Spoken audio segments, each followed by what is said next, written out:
yn gyrraedd y gardiodd hynno.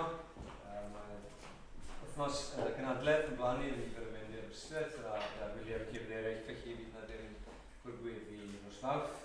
Ac yna ysdyw ei mynd, neu fel yn cael eich goffa ddyswetha os na daw pris yn ôl.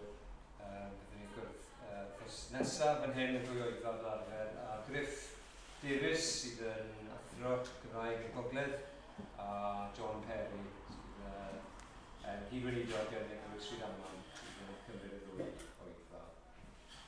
Mae'r cyfan cydegwch ni weddio yn unig.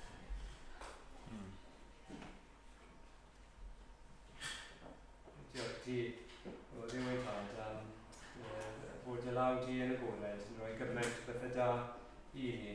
A diolch i ti am gymaint ni wedi mwynhau eto yn ystod y dydd. Diolch yn cael cwrdd gyda'n gilydd y bore yma. Diolch am y ryddid i wneud hynny a cael yn atgoffa o beth sy'n wir yn bwysig yw hanfodion ein ffydd ni. Yn gwyddio ti'n gwneud ni yn bobl felly.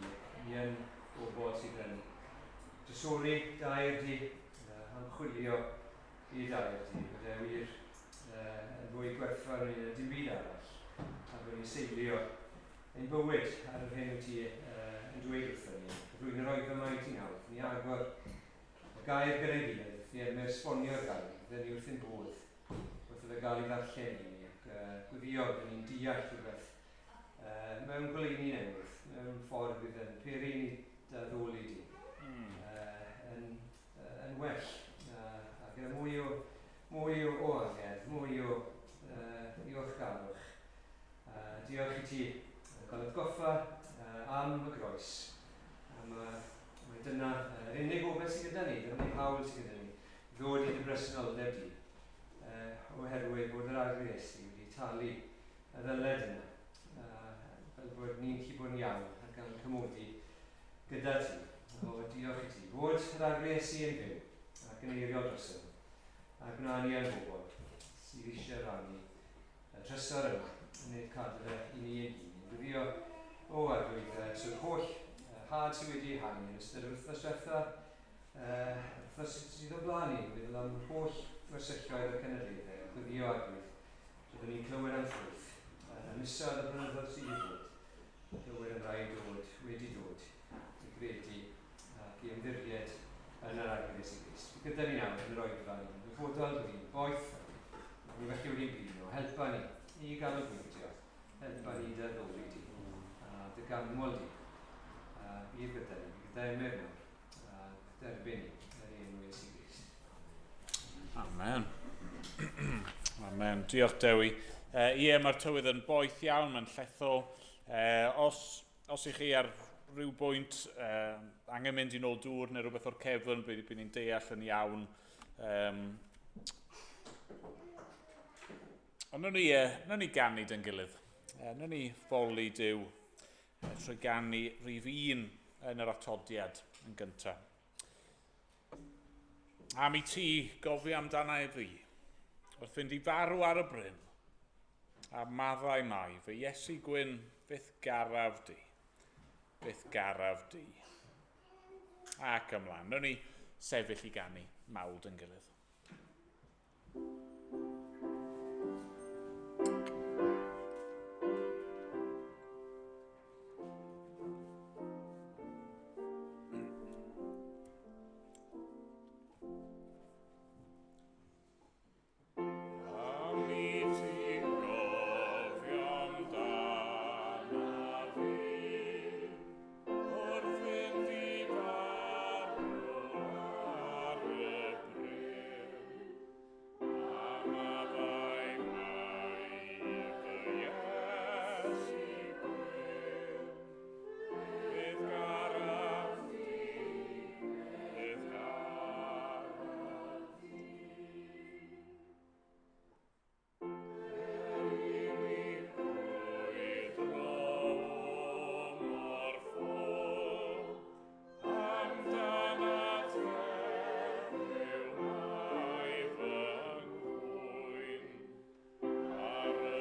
O, fi am mynd i droi heno yma i llyfr y Datguddiad.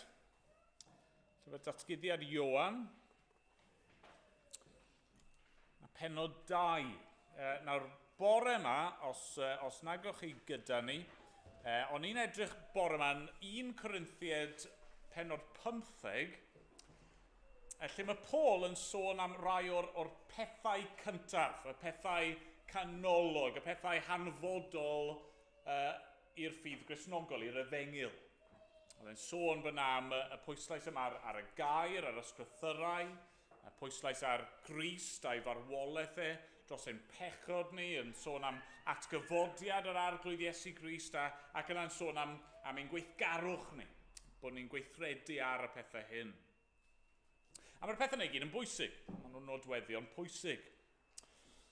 Ond heno, wrth i ni droi Datguddiad pennod 2, a neges yr arglwydd Iesu Grist i'r eglwys yn Ephesus, i ni'n mynd i glywed am rhywbeth pwysig arall. Rhywbeth arall sydd yn hanfodol ac yn ganolog, y cariad cyntaf. So bore yma'r pethau cyntaf, pethau ni fod i gredu a gwneud, ond law yn llaw â hynny heno nawr, y cariad cyntaf. Felly, Datguddiad 2, dechrau yn yr adnod gyntaf. At angel yr eglwys yn Ephesus ysgrifenna, dyma mae'r hwn sy'n dal y 7 seren yn ei law dde, ac yn cerdded yng nghanol y 7 gan hwyllbren aur yn ei ddweud. Gôn am dy weithredoedd, a ddlafur, a thyfalbarhad, a gwn na elli oddef y rai drwg. Gwn dy fod wedi rhoi prawf ar y rai sy'n ei galw eu hunain yn apostolion, a hwythau heb fod felly a chefais hwy yn gelwyddog. Ac mae gennyt ddyfalbarhad, a dygaist faich trwm mwyn fy enw i ac ni ddiffygiaist. Ond, mae gennych hyn yn derbyn, i ti roi heibio dy gariad cynnar neu dy gariad cyntaf. Cofia felly o ble y syrthiaist, ac edifarha, ac wna eto dy weithredoedd cyntaf. Os naw neu, ac os nad edifarhau, fe ddof atat a symud dy ganhwyllbren o'i le. Ond mae hyn wrth blaid, dy fod fel minnau'n cysau gweithredoedd yn Nicolaiaid. A sawl sydd achlysu ganddo gwrandawed, beth mae'r ysbryd yn ei ddweud wrth yr eglwysi. I'r sawl sy'n gorchfygu, rof yr hawl i fwyta o bren y bywyd sydd ymharadwys Duw. Amen. Diolch i Dduw am ei air i ni. Yn ei ganid yn gilydd, rhif 38 yn yr atodiad. 38 o enaid. O'i ti'n flinderog, llwybr yn dywyll o fflaen. Mae goleuni yn wyneb y ceidwad a bywyd mor llawn ac mor lan. Ac ymlaen, yn ei sefyll i ganu.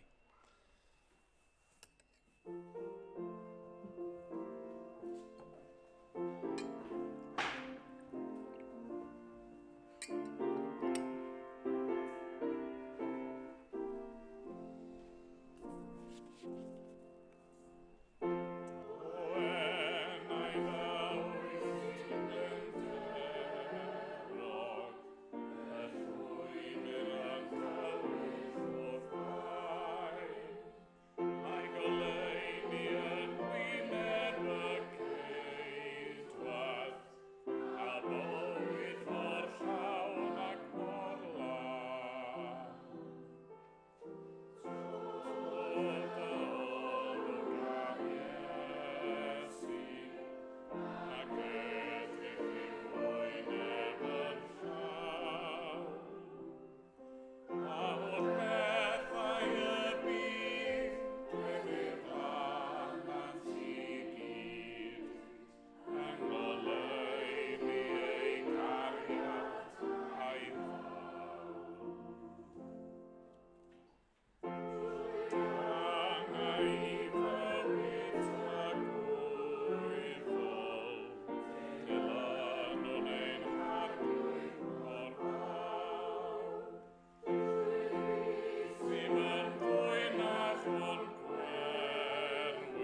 Ond o'n i weddiod yn gilydd.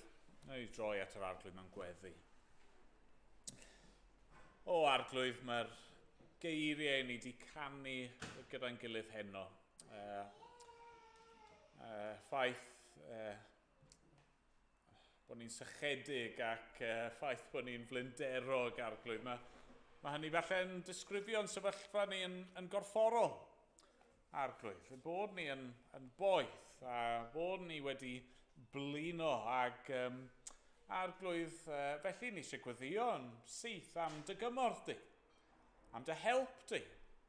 Dad, ti'n gwybod y fath o bobl ydyn ni, ti'n gwybod ein gwendid ni, ti'n cofio mae llwch ydyn ni. Ac arglwydd, mae pethau fel gres a blinder yn effeithio arno ni arglwydd. Ac yn gallu amharu ar ein gallu ni i wrando ac i ganolbwyntio ac i addoli. A felly arglwydd ni'n gofyn am dy ysbryd glân di ddod nawr i'n nerthu ni, i'n deffro ni, i ffocysu'n meddyliau am calonau ni arna ti. Dad, ni'n gwybod bod pob math o bethau yn gallu distracto ni a tynnu'n sylw ni oddi wrth y ti arglwydd cymer y cwbl i ffwrdd os gweli di fod yn dda. Hawliau ein sylw ni. Myna bod ni yn yr oedfa hon nawr yn rhoi popeth i ti mewn mawl ac addoliad. Ond Dad, ni'n gwybod hefyd falle bod y geiriau nawr fod yn sychedig ac o fod yn flinderog yn disgrifio'n sefyllfa ysbrydol ni hefyd. Falle'n bod ni ar hyn o bryd yn teimlo'n bell oddi wrth o ti. Falle'n bod ni wedi bod yn crwydro. Falle bod ni wedi caledu rhywfaint yn dy erbyn di arglwydd. A falle arglwydd hefyd fod problemau, beichiau y byd yn pwyso'n drwm arno ni arglwydd. Dad, falle bod ni wedi teimlo dy fod ti'n bell oddi wrthom ni a bod ni ddim yn gwybod lle i droi. Dad, os mae dyna sy'n wir amdano ni heno, arglwydd, wneud i lleddfu'n syched, wneud i adfywio ein aneidiau ni, wrth i ni ddod a chwrdd gyda thi yn yr oedfa hon, yn dy air di, trwy dy ysbryd glân, sanctaidd di. Arglwydd, der yn agos. Bydd yn agos at bob un ohono ni arglwydd. Helpa ni ddod mewn ysbryd a gwirionedd a dy geisio di a dy brofi di a gweld y fod ti yn dda. Arglwydd, mae ti sydd ei angen arno ni. Helpa ni edrych at y ti. Helpa ni edrych at yr arglwydd Iesu Grist a cael ein bodloni yn llwyr ynddo fe. Arglwydd ni'n meddwl am yr holl bethau hynny mae y byd yn ei wynebu ar hyn o bryd. Mewn un ystyr arglwydd, y pethau mae ddim yn newydd ac eto Dad, ni'n clywed yn gyson ar y foment am pob math o heriau a phroblemau sy'n gwynebu pobl.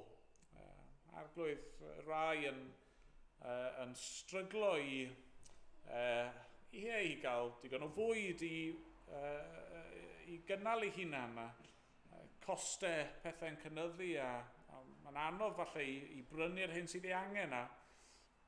Dad, ni'n gwybod fod llawer yn dioddef o ddifri yn y tywydd poeth yma gyda tanau, hyd yn oed yma yng Nghymru arglwydd. Ac yn rannau o Brydain, ond yn sicr yn rannau o Ewrop, tanfeidd, dychrynllyd arglwydd.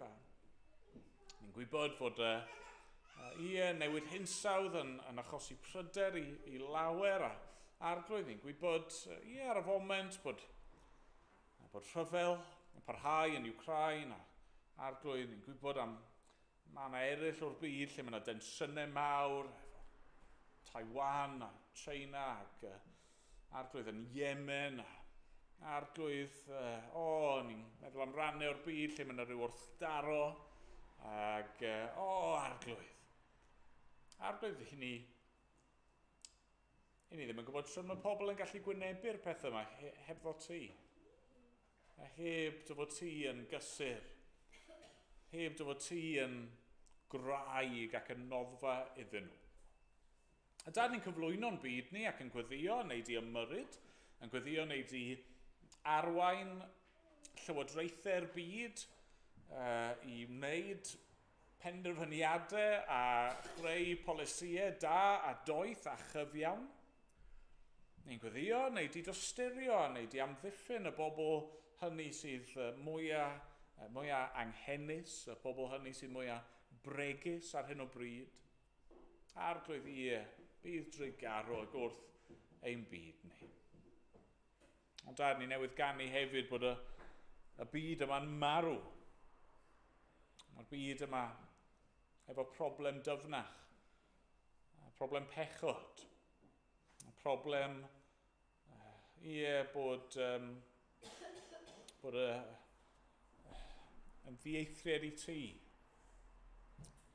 Ac arglwydd felly ni'n gweddio, neu di ddefnyddio ni yma yng Nghaerdydd a defnyddio dy bobl di ar hyd a lled ein byd ni i gyflwyno dy gariad di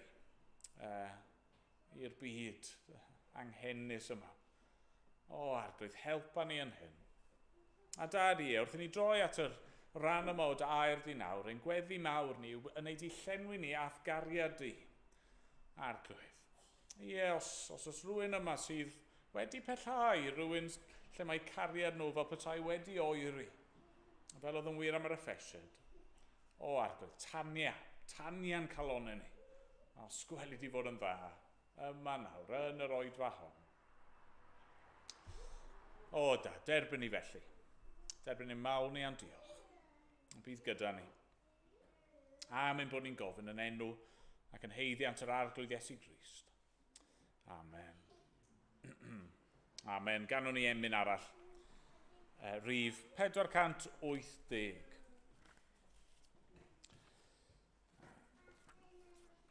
Pedwar wyth dim yn y llyfr ymynau. Trwy ras, roedd arglwydd Caerdydd yn rhoi fy nghalon i ti. Tîm cerais di, maint fy mai. Ni allaf lai nath gari. Ac ymlaen, o'n i sefyll i ganu.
trowch chi Datguddiad pen o 2 te, ac yr adnodau yna, darllenon ni, Datguddiad 2, 1 i 7. Ac bydd rai ohonoch chi gobeithio yn cofio, rai blynyddoedd yn ôl, wnaethon ni weithio'n ffordd drwy llyfr o Datguddiad yn do.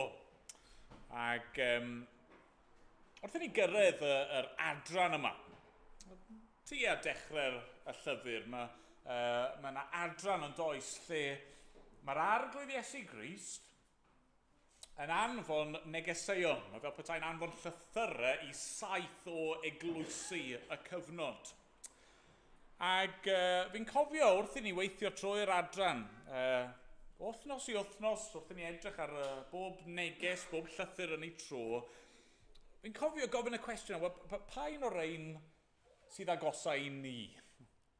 Pa un o'r eglwysu yma a'i sefyllfa nhw sydd debycaf i'n sefyllfa ni, a bob wythnos oedd yna bethau tebyg yn dod drosodd, ond fi'n credu wedys i ar y pryd, ac fi'n dal i gredu heddi, mae siwr o fod yr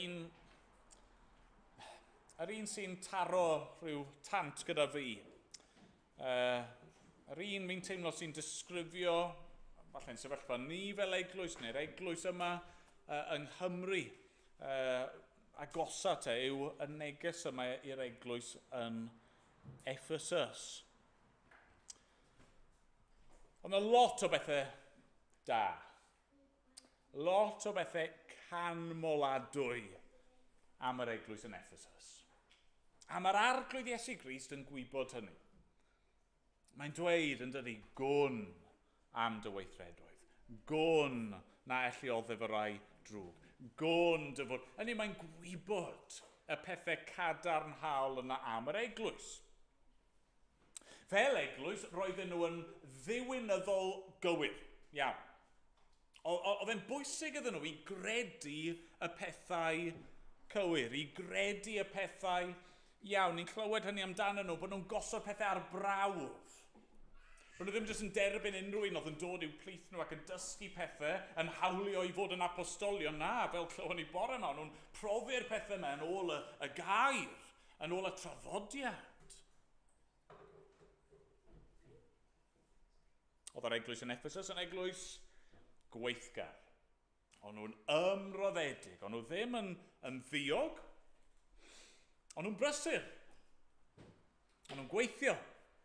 Ac ddim yn rhoi lan, chwaith, mae ganddyn nhw ddyfo-barhad, ni'n clywed, maen nhw'n parhau wrthi i weithio dros yr arglwydd, fel glywon ni bore yma. Oedd yr eglwys yn Ephesus hyd yn oed wedi mynd mor bell a dioddef dros yr arglwydd. Oedd pethau ddim wastad wedi bod yn rwydd, oedd yna adegau anodd wedi dod ar eu traws nhw, ac o'n nhw ddim di cefnu ar yr arglwydd. O'n nhw'n barod i wynebu'r pethau hynna ei fwyn e. O'n nhw'n eglwys mewn llawer y ffyrdd oedd yn wych. O safbwynt beth o'n i'n trafod bore yma, chi bron a bod gallu dychmygu yr eglwys yn Ephesus yn darllen restr Paul o'r pethau cyntaf ac yn dweud, tic, ni'n glynu wrth y gair. A ni'n credu yn marwolaeth Crist ar y groes dros ein pechon ni. Ni'n credu yn yr atgyfodiad. Ni'n credu fod e'n bwysig i weithio dros yr arglwydd. Gwych. Sorted. Job done.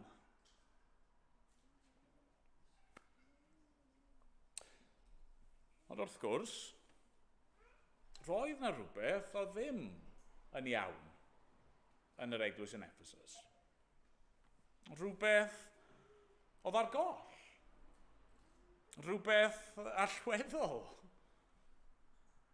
Adnod 4. Mae gennyf hyn yn derbyn i ti roi heibio dy gariad cynnar.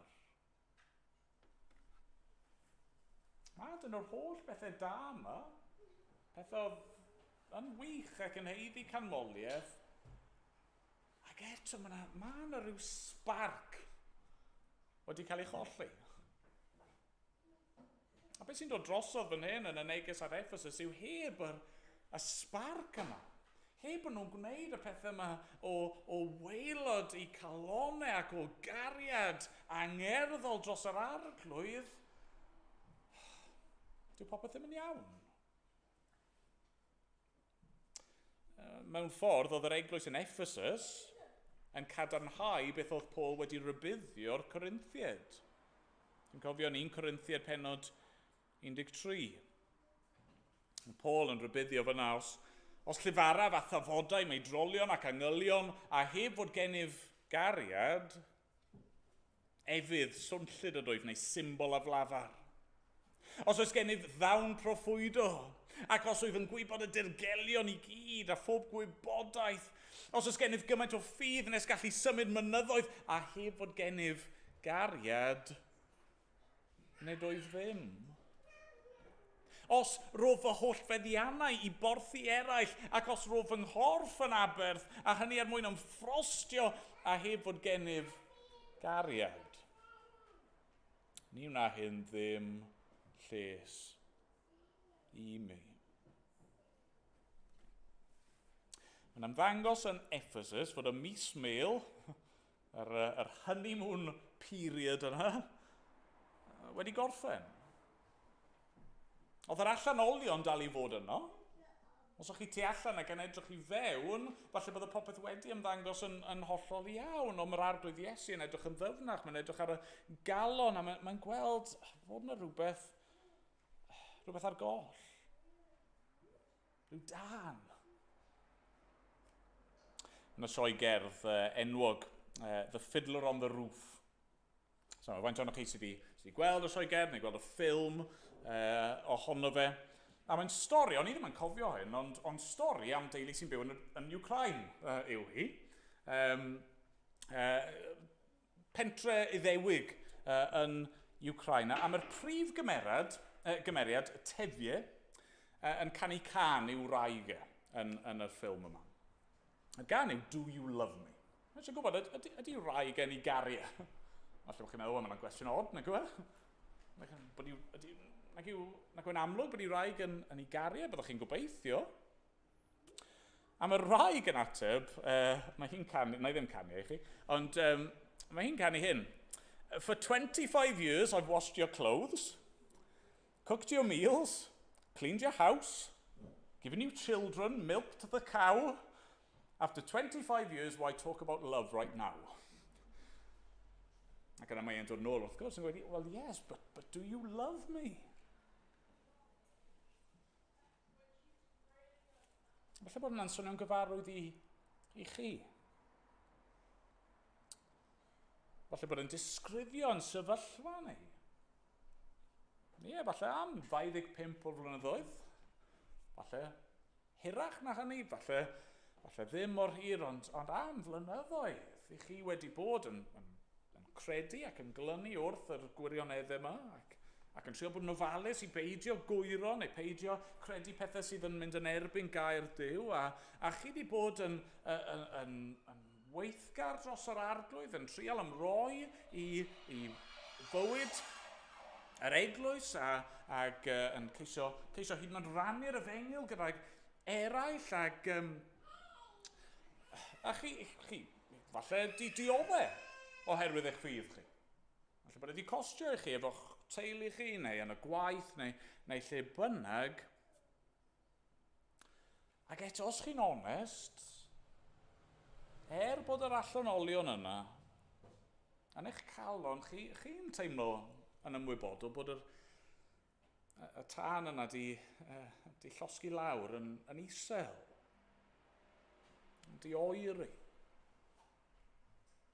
Bod chi ddim yn gwneud y pethau yma fel o'ch chi i ddechrau, efo'r sel ag o'ch chi i ddechrau. A chymod beth, dyw'r arglwydd Iesu Grist ddim yn fodlon gyda hynny. Dwi ddim eisiau ein cred ni yn unig, gan ffydd ni yn unig, gan gweithredoedd ni yn unig. Mae eisiau bod ni yn ei garu achos dyna pam mae wedi'n caru ni a wedi rhoi ei hun drosto ni mwyn i ni gael perthynas llawn gyda fe. Felly, beth i ni i'w wneud? Os mae dyma'r sefyllfa ni'n ffindo'n hunan ynddi heno, beth i ni fod i'w wneud? Wel, mae'r arglwydd Iesu'n roi'r ateb i ni ei hun yn dydy yn adnod 5. Mae'n dweud, wel, cofia felly o ble syrthiaist, edif ar ha a gwna eto dy weithredoedd cyntaf. Os na neu ac os nad edif ar hei, fe ddof atat a symud y ganhwylbren o'i le. A be fi eisiau gwneud mewn ffordd am weddill yr oed fan nawr yw meddwl, wel, sut mae hwnna gallu edrych? Be mae'n golygu'n ymarferol i gofio ac i edif ar hau a gweithredu unwaith eto efo'r cariad cyntaf yna. Nawr, pan ni'n paratoi, y darlun dath i'r meddwl, a gobeithio bydd e'n help wrth i ni feddwl am y pwnc yma, y darlun oedd dychmygwch pa'r priod, a maen nhw wedi bod yn briod i enw fe fel tefiau wraig am ddegawdau, am amser hir iawn. A beth sy'n digwydd weithiau yn dyfe, mewn rai cylchoedd o leia, yw bod y cwpl yna yn adnewyddu eu llywon nhw. The renewal of the vows. Dwi ddim yn rhywbeth falle ni'n neud lot, falle bod chi'n nabod rai sydd wedi gwneud y math yna o beth. Sa'n credu bod yn rhywbeth anfeiblaidd amdano fe. Ni'n gweld yr arglwydd ei hun yn yr Hen Testament yn adnewyddu cyfamodau gyda'i bobl e. Yn dod â nhw nôl ac yn atgoffa nhw o'r gorffennol ac yn y blaen. A felly dychmygwch te'r par yma. Par sydd wedi bod yn briod am amser hir iawn, a falle bod nhw yn teimlo, ni falle ni wedi dechrau cymryd yn hunan yn gilydd yn ganiataol. Falle bod ni wedi bod yn esgeluso ein perthynas neu. A felly mae nhw'n penderfynu, ni'n mynd i bod yn fwriadol, yn mynd i adnewyddu ein llwon i'n gilydd. So beth sy'n digwydd yn y sefyllfa yna? Wel, y peth cyntaf sy'n digwydd yw mae yna edrych nôl. Ac os i ni wedi oeri yn ein cariad ni, y peth cyntaf gallwn ni wneud hefyd yw edrych nôl. Edrych nôl i'r gorffennol. Wel, pan mae par yn adnewyddu llwon, dyn nhw ddim yn diddymu'r llwon greiddiol, nid dyna'r pwynt. Dyn nhw ddim yn dweud, y pethau nes i addo i ti yr holl amser yn ôl ddim yn wir mwyach, na dim byd fel yna, ond be maen nhw'n wneud yw ceisio atgyfnerthu. Be maen nhw'n wneud yw ceisio atgoffau hunan o'r addewidion yna. Atgoffau hunan o'r berthynas, pan nath y berthynas ddechrau, pan oedd e fel petai yn ei hanterth ar y dyddiau cynnar yna. A falle fel rhan o'r adnewyddu, na nhw fynd nôl i'r mannau hynny o'n nhw arfer caru. Mynd ar deit. Lle ethon ni ar yn deit cyntaf ni, neu dyma lle gathon ni, awn ni weld y tŷ cyntaf lle o'n ni di byw ar ôl priodi, neu awn ni nôl i'r lle hyfryd yna ethon ni ar ein gwyliau. A falle bydden nhw'n mynd ac yn tynnu allan yr hyn photo albums, yn dyfe? Ac yn edrych trwy'r lluniau, cofio pan oedd gen ti wallt? Cofio pan oedd y plant mor fach? Cofio hyn, cofio'r llall? Mae'n amser hyfryd, yn dydy?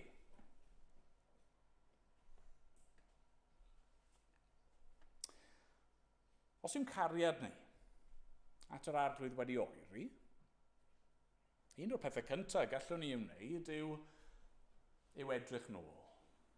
Edrych nôl i'r gorffennol. Ni'n gallu edrych nôl yn dyn ni yn gyntaf i'r efengil. Atgoffa'n hunan. Be glywon ni bore yma fod yr arglwydd, y Crist, mab Duw, wedi marw dros ein pechodau ni. Atgoffa'n hunan bod Duw yn rhagwyddoldeb, cyn llunio'r byd, cyn creu unrhyw beth, fod wedi trefnu ffordd i achub pobl fel ni, fod wedi gosod ei gariad arnoch chi, nôl yn rhagwyddoldeb. Ac oedd e'n gwybod maint ein gwrthryfel ni yn ei erbyn e. Oedd e'n gwybod be bydde fe'n costi mwyn ein prynu ni yn ôl o'n pechod ni. Mae wedi caru ni. Mae'r arglwydd Iesu Grist, mae wedi dod a mae wedi cael ei drin yn y ffordd mwyaf ofnadwy. Di mynd trwy gymaint. Hyd yn oed wedi cael ei gosbi ar y groes am ein drygioni, am pechod ni. A chymod, pan chi'n cofio hynny, mae'n tanio'ch cariad yn dydy. Ni'n gallu edrych nôl i'n troedigaeth ni. Falle i rai bod eich troedigaeth, siwr beth chi'n Gristion, wedi bod yn gyfnod yn broses dros gyfnod hir. Falle bod eraill yma'n gallu pwyntio at ddiwrnod, ond dim ots. Meddyliwch nôl i swrwch chi cyn cael eich achub. Meddyliwch nôl i be ddigwyddodd, be nath yr arglwydd ddangos i chi ohono fe ei hun. Sut nath e siarad i chi trwy'r gair, neu trwy ryw bregeth, neu mewn ryw wersyll, neu lle bynnag oedd e, beth bynnag oedd hi. A cofiwch. Hynny, cofiwch sut oedd y profiad yna. Cofiwch yr wefr a'r ryfeddod yna fod yr arglwydd wedi'ch achub chi. Atgoffwch eich hunan, edrychwch nôl a meddyliwch am y ffordd mae'r arglwydd wedi gweithio yn eich profiad chi dros y blynyddoedd. Dwi ddim jyst wedi'ch achub chi ac yna wedi'ch gadael chi, ond wrth gwrs, dros y blynyddoedd mae wedi bod yn ffyddlon. Mae yna degau, fi'n siŵr, yn ein profiad ni lle mae wedi bod yn agos iawn, lle mae wedi ateb gweddiau mewn rhyw ffordd ryfeddol ac di dangos ei ddaioni i ni. Atgoffwch eich hunan, cofiwch y pethau hynny. Edrych nôl at waith yr arglwydd. A'r cariad yna. Mae wedi dangos i chi, a'r cariad yna, i chi wedi bod gyda ato fe yn y gorffennol. Na'r peth cyntaf. Ond yna, wrth gwrs, dyw'r par yma sydd yn adnewyddu eu llwn, dyn nhw ddim jyst yn edrych nôl ydyn nhw. Na, maen nhw hefyd yn edrych at ei gilydd. Yn edrych yn naill at y llall. Yn aml iawn yn bydd yna rhyw barti. Bydd yna barti a falle fel rhan o'r dathliadau yna, bydden nhw'n gwneud rhyw speeches. Yn cymryd y cyfle, fel yn y briodas gyntaf, i siarad ac i ganmol ei gilydd. Bydden nhw'n treulio amser yng nghwmni ei gilydd. Os maen nhw wedi bod yn eog o esgyluso ei gilydd, a cymryd ei gilydd yn ganiataol dros y blynyddoedd, bydden nhw'n sicrhau nawr mae eisiau ni gael amser yng nghwmni'n gilydd. Mae eisiau ni ddiogelu amser gyda'n gilydd. Mae eisiau ni falle mynd ar wyliau neu gosod amser yn reoledd i fod gyda ein gilydd. Mae eisiau ni wylio os pethau fel prysurdeb neu gwaith neu rhywbeth eraill i dod rhwng ni. Wel, os felly mae eisiau ni gael gwared ar y pethau hynny. A dyma yr ail beth sy'n wir i ni hefyd yn dyfa. Os yw'n cariad ni wedi oeri, ni ddim jyst yn edrych nôl i'r gorffennol, ond ni hefyd yn edrych at gwrthrych ein cariad ni. Ni'n edrych at yr arglwydd Iesu Grist. Ni'n treulio amser mewn addoliad a mawl gyda fe. Ond mae'n ddiddorol os chi'n edrych yn Datguddiad 2. Mae yna bwyslais ar ddechrau ac ar ddiwedd yr neges, pwyslais ar bresenoldeb yr arglwydd Iesu Grist. Sylwch chi? Mae'n dechrau yn dydi. Dyma mae'r hwn sy'n dal y saith seren yn ei law dde ac yn cerdded yng nghanol y saith gan hwyllben aur yn ei ddweud. Nawr, symboliaeth sydd yn ei fyna, be mae'n golygu, wel mae Iesu'n dweud, mae fe yw'r un sy'n dal y saith seren, so saith arweinydd yr eglwys yn ei law, a fe yw'r un sydd yn cerdded rhwng y canwyll brennau. Fe yw'r un sydd yng nghanol yr eglwys, mae'n dweud. fe yw'r un sydd wedi caru ei bobl mwyn bod yn eu plith nhw.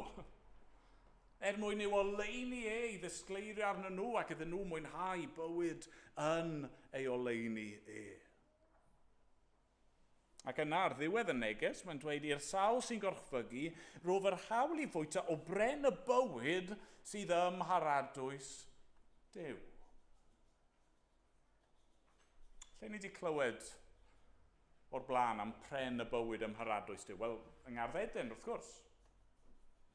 Be sy'n digwydd yn hanes y cwymp yng Nghaerdydd? Madd ac Efa yn cael eu cau allan o'r ardd, yn cael eu cau allan o gael mynd at bren y bywyd ymharadwys Duw, maen nhw'n cael eu cau allan o bresenoldeb yr arglwydd.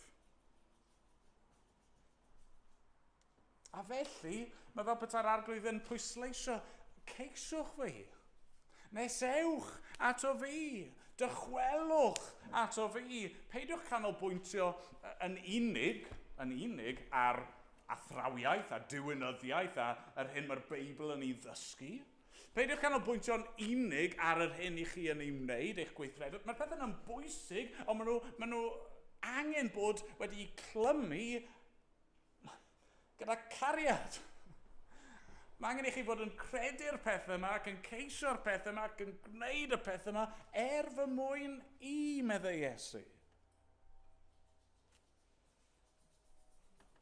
Un o'r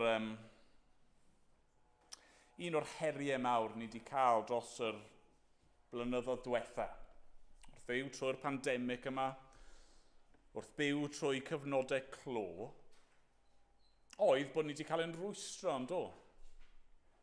Ni wedi cael ein cadw ar adegau rhag mwynhau moddio'n gras. Oedd y gyfnodau lle o'n i methu dod at ein gilydd o gwbl. Oedd y gyfnodau lle o'n i ddim yn cael canu gyda'n gilydd. Oedd y gyfnodau lle o'n i ddim yn gallu cael paned a chymdeithas ac oedd yna adeg lle o'n i ddim yn gallu cymuno gyda'n gilydd. A beth yw'r pwynt? Neu, be mae'r pethau yna I gyd yn gwneud I ni? Wel, maen nhw I gyd yn tanio'n cariad ni at yr arglwydd Iesu Grist. Maen nhw'n ffyrdd I ni'n profi ei ras a'i gariad A felly, os I chi'n teimlo'n oer, heno, os yw'ch cariad chi wedi lleihau dros yr cyfnod yma, mewn un ystod, dwi ddim yn sioc. A dwi ddim yn syndod ydy byddwch chi bron yn disgwyl hynny. Yn gweud y gwir, mae gen I bryder dros y bobl hynny oedd trwy gydol y pandemig ddim wir yn gweld bod unrhyw beth ar goll. Oedd ddim wir yn gweld bod unrhyw beth yn eisiau.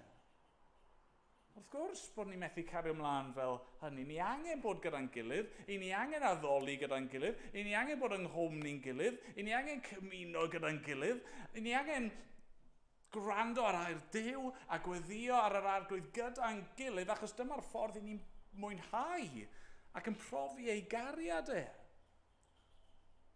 Heb y pethau hynny, does dim syndod osa bod ein cariad ni falle wedi lleihau, a felly nawr bod ni efo ryddid I wneud y pethau yna, dylswn ni fod yn tablu'n hunan iddyn nhw. Yn edrych at yr arglwydd, yn syllu ar yr arglwydd, yn mwynhau yr arglwydd. Ond yna mae'n un peth ola. Par yma sydd eisiau adnewyddu ei llwon, maen nhw'n edrych nôl, mae hynny'n bwysig. A maen nhw'n edrych at ei gilydd, mae hynny'n holl bwysig.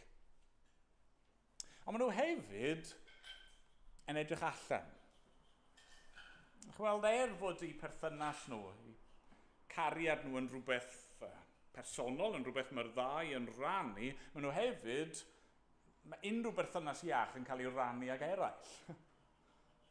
So os chi wedi gweld un o'r cyplau yna sydd yn dechrau canlyn ac yna maen nhw'n cau pawb arall allan.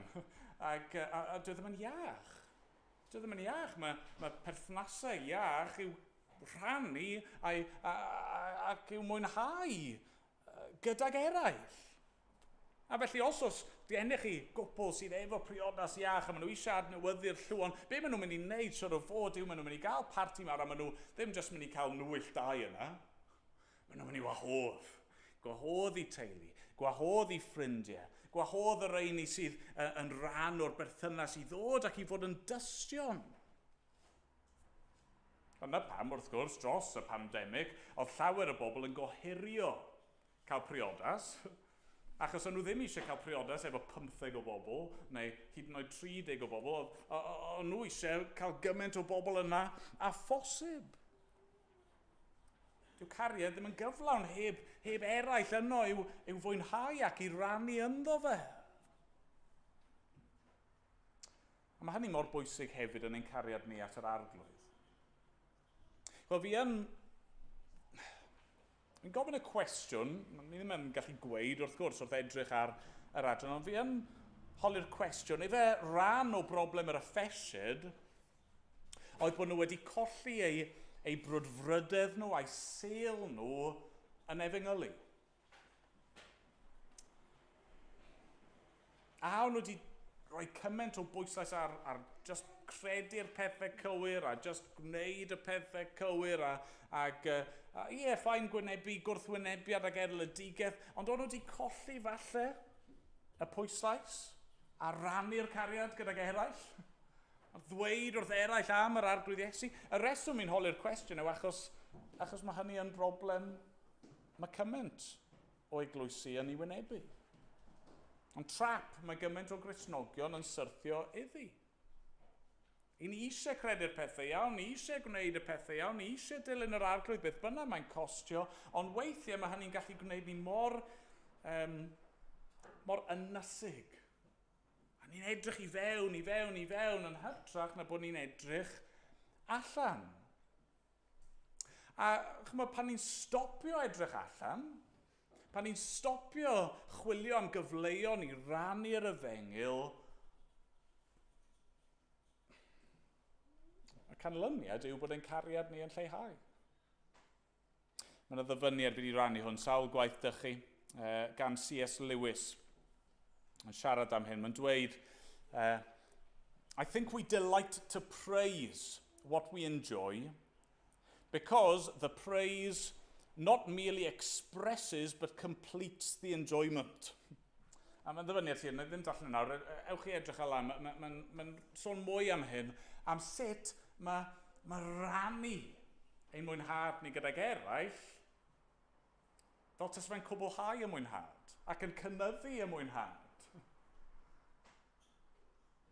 Chi'n gweld hynny, yndych chi, ni gyd yn gallu meddwl, falle i yn ôl i ni'n hunan, ond edrychwch a meddyliwch am Gristnogion ifanc. Yn arbennig falle Gristnogion sydd wedi cael eu hachub allan o gyd-destun lle oedd y teulu ddim yn Gristnogion. A beth sydd yn wir amdano nhw, fwy na lai bob tro, maen nhw'n ar dan dros yr efengyl. Maen nhw'n ymwybodol o'r angen o'i cwmpas a maen nhw'n rannu'r efengyl a fi'n siŵr bod chi wedi profi hyn, beth sy'n digwydd pan chi'n rannu'r efengyl gyda rhywun arall? Wel, chi'n mwynhau yr efengyl. Chymod, mae'n un o'r pethau yna, lot o bethau mewn bywyd, os chi'n rannu gydag eraill, mae ydych chi llai fwynhau eich hunan. So os da fi gacen a fi'n rannu o gwmpas pawb yn y capel, sa'n mynd i gael bron dim i fi fy hun, ond mae'r efengyl ddim fel yna. A gweud y gwir y gwrthwyneb, y mwyaf o'r efengyl, mwyaf o'r arglwydd Iesu fi'n rhoi allan i eraill, y dyfnaf yw fy ngwerthfawrogiad am cariad i at yr arglwydd Iesu Grist. Ydyn ni wedi colli hynny? Ydyn ni wedi colli'r sêl a'r brwdfrydedd a chwilio am gyfleon a bod yn barod i fachu ar bob cyfle i rannu yr arglwydd Iesu Grist. Achos os y'n ni wedi, mae'n y berygl mawr, y tebygolrwydd mawr, bod ein cariad ni hefyd wedi oeri.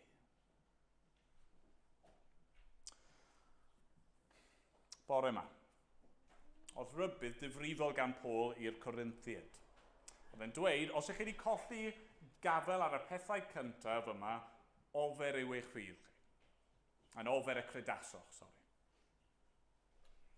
Fan hyn, mae rybydd yr arglwydd Iesu Grist yr un mor ddifrifol. Yn dweud yn adnod 5, os na wneu, ac os nad edif ar hei, bydd o fat at y symud dy gan hwyllbren o'i le. Mae'r arglwydd Iesu Grist eisiau'n cariad ni. Mae e o ddifri dros ein cariad ni. Gadewch i ni felly glynu nid just i'r gwirioneddau, nid just i'r gweithredu drosto fe, ond ceisio dyfnhau yn ein cariad ato fe hefyd. Clod yw enw. Amen. Amen. Ganwn ni Emyr sydd mewn un ystyr yn weddi dros be ni wedi bod yn ystyried heno 444 yn y llyfr yma. Un fendith dy roim, ni cheisiaf ddim ond hynny, cael gras i'th garu di tra fwy, cael mwy o ras i'th garu. Gadewch i ni ganu a gweddio bydd yr arglwydd yn tanio'n cariad ni ato fe heno. Na ni sefyll i ganu.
Arglwydd, un fendith, dy roim, ni cheisiaf ddim ond hynny cael gras i'th garu di tra fwy, cael mwy o ras i'th garu. Arglwydd yn dy ras, a wneud i nawr.